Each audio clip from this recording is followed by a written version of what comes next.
அப்போ இப்போ உங்களோட குடும்ப பொருளாதாரத்தை கொண்டு போகிறதுக்கு முதல் கட்டமாக என்ன செய்ய போகிறீங்க? இந்த ஐஎம்ஹெச் நிறுவனம் அதில் உங்களுக்கு ஒரு 50,000 கிடைச்சிருக்குன்னு நினைக்கிறேன் கோழி வளர்ப்புக்கு. அப்போ என்ன மாதிரி அதை கொண்டு செய்ய போகிறீங்க?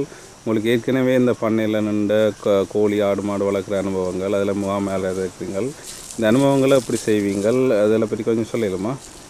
எனக்கு இப்போ பண்ணையில் ஒரு 6 வருடத்துக்கு மேற்பட்ட அனுபவம். அந்த மற்றது அந்த மிருக வளர்ப்பு சம்பந்தமான சான்றிதழ்கள் எல்லாம் பெற்று அந்த வகுப்புகளில் ஆர்வத்தோடு கலந்து கொண்டு இந்த கிராம மக்களுக்கு செய்யக்கூடிய செய்யணுமென்று முந்தைய நாங்கள் தடுப்பூசிகள் தடுப்பு மருந்துகள் எல்லாம் ஏற்றி எல்லாம் பயிற்சியில் சான்றிதழ்களும் இருக்குது. ஐஎல்ஓ நிறுவனத்தால் எல்லாம் சான்றிதழ் தந்தவைகள் நாங்கள் எல்லாம் போய் பெரிய பண்ணைகள் எல்லாம் பொறுப்படுத்தி இலவசமாக ஊசிகள் எல்லாம் போட்டு நாங்கள் அவையில் மருந்துகள் தந்தவையில் நாங்கள் அந்த பணம் பெறாமல் இலவசமாக மக்களுக்கு எல்லாம் சேவை செய்து நாங்கள் இப்போ திருப்பவும் அந்த நிறுவனங்கள் இப்போ கால்நடை வெட்டினரி டிபார்ட்மெண்ட் இயங்க தொடங்கியிருக்கு. அவர் ஒத்துழைப்பு தருதுன்னா ஆனால் முந்தின வளம் அவைகள்கிட்டையும் இல்லை. அவையிலும் இப்போ தான் ஒரு கட்டிடம் எடுத்து இப்போ தான் அவையில் இயங்கி கொண்டிருக்கணும்.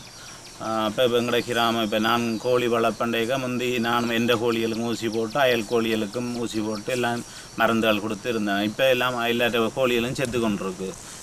எந்த தகுந்த மாதிரி முறையில் பராமரிக்கப்படாமல் கோழிகள் இறப்புகள் எல்லாம் இருக்குது. அப்போ தான் நாங்கள் இப்போ இந்த கடன் உதவி மூலம் ஒரு மாதிரி பண்ண மாதிரி போட்டு எங்களோட கோழிகளுக்கு தடுப்பு மருந்தை கொடுக்க அயலில் இருக்க மக்களுக்கும் அதை கொடுக்குற மாதிரி செய்யும். அப்போ நீங்கள் இப்போ இந்த ஐஎம்ஹெச் நிறுவனத்தின் உதவியோடு நீங்களும் செய்து இந்த கிராமத்தில் மேலும் பிற ஆக்களுக்கு செய்தால் நீங்கள் இந்த ஆலோசனைகளை கொடுத்து உங்களால் இந்த இதுகளை செய்யக்கூடியதாக இருக்குமென்னு நினைக்கிறோம். என்ன நீங்கள் எப்படி இந்த கோழி பண்ணை துவங்க போகிறீங்கன்னு சொல்கிறீங்களா?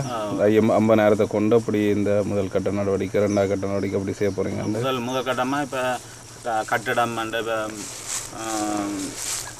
ஒரு ப்ரோயிலர் அண்ட் இறைச்சி கோழிகள் வளர்க்குறேன்டா அது ஒரு 100 கோழிக்கு 10 அடி நீளம் 10 அடி அகலம் 100 சதுர அடிக்குள்ளே வளர்க்கலாம். பேட்டு கோழிகள்ண்டா அதுக்கு 200 சதுர அடி தேவை. 100 கோழிக்கு 200 சதுர அடி தேவை. அப்போ நாங்கள் இப்போ 50,000 ரூபாண்டைக்கு அந்த காசுக்குள்ளே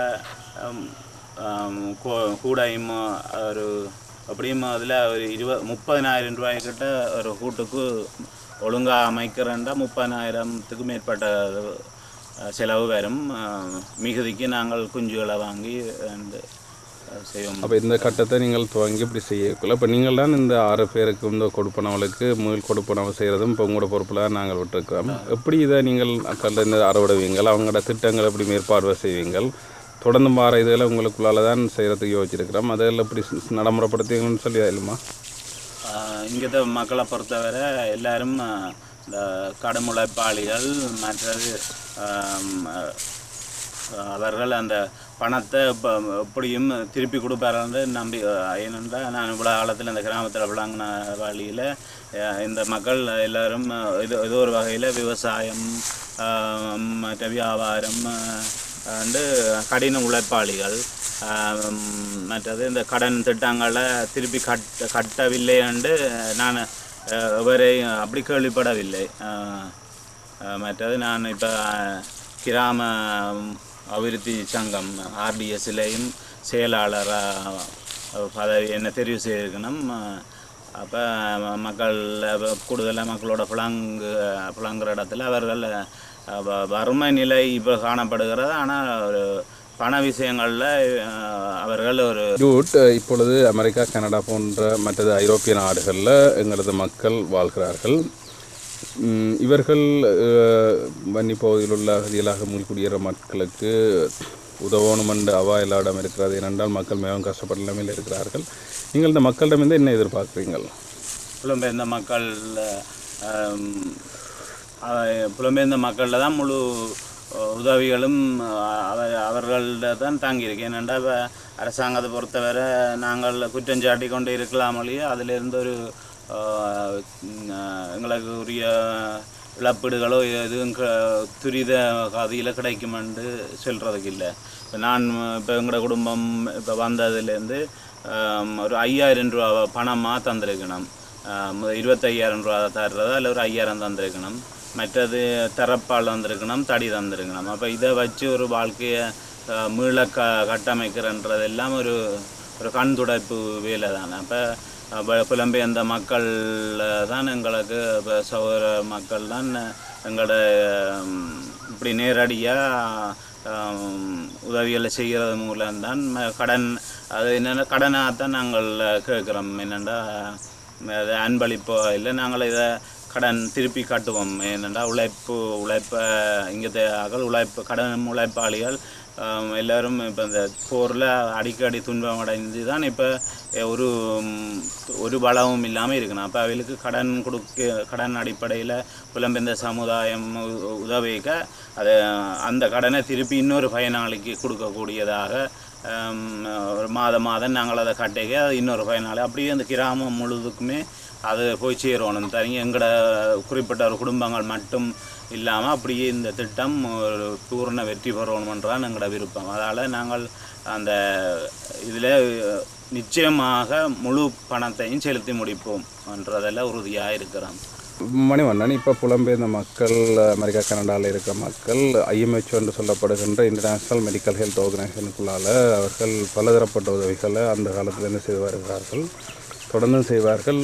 நீங்கள் இந்த மக்கள் எவ்வாறு IMHO உதவி செய்ய வேணும், குறிப்பாக டாக்டர் ராஜன் தேவேந்திரம் குடும்பம் முதல் கட்டமாக $2,500 தந்து அதுக்குள்ளாக தான் இப்போ இந்த குடும்பங்கள் தந்திருக்காங்க. நீங்கள் அவர்களுக்கு என்ன சொல்லுகிறீர்கள்? IMHO நிறுவனத்துக்கும் டாக்டர் தேவேந்திரம் அவர்களுக்கும் உண்மையில் அவரை எவ்வளோ தூரம் பாராட்டினாலும் அவரை, ஏனென்றா உண்மையில் மக்கள்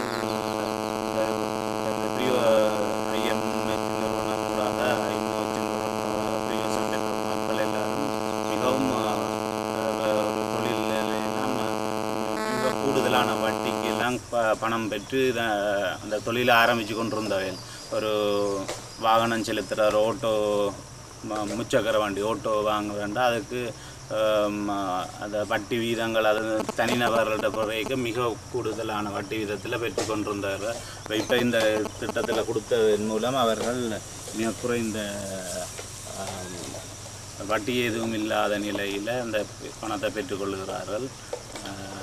அப்போ இது இப்படியான ஒரு நடவடிக்கை செய்த டாக்டர் தேவேந்திரம் அவர்களை மிகவும் நன்றியுடன் நாங்கள் நன்றியை தெரிவித்துக் கொள்கிறோம். ஜூட் மணிவண்ணன் அவர் இந்த பகுதியில் ஒரு மிகவும் சமூக சேவை பொறுப்புள்ள ஒரு இந்த பகுதியின் கிராம அபிவிருத்தி சங்க செயலாளராக இருக்கின்றார். அதோடு இந்த IMHO திட்டத்துக்கூடாக செயல்படுத்துகின்ற இந்த பங்காளிகளது சகல ஆவணங்களையும் ஆவணப்படுத்தி மாதாந்தம் அவர்களோடு கலந்துரையாடி அதோடு அவர்கள் இந்த மூலப்பெறுவதற்குரியதையும் அவர் செய்து வருகின்றார்.